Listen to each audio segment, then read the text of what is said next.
بالکل مخفه کېږئ. زموږ دا د سکول دا نظام هم ټیک نه دی. جنۍ وړی پیس نه پوهېږي وي هلکانو له جدا سکول جوړ کړئ او جنۍ له جدا جوړ.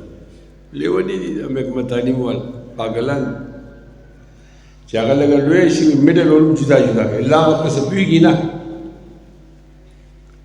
او چې کله هغه بیا ځوانه شي او بیا هغه یونیورسټۍ ته ورسوي نو بیا دواړه یو ځای کېږي.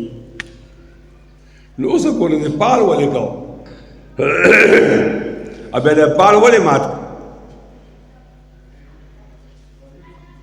نو هغه جنۍ هلته بغاوت یې زده کړي او د پلار او د مور رشته چې کومه هغه ماته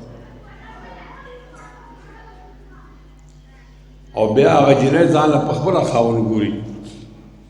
مونږ په پښتنو کې دا ډېر بد عیب دی. بیا یې پلار وایي چې زه به د جنۍ ووژنم او کوم هلک چې د جنۍ تختول دغه به ووژنم.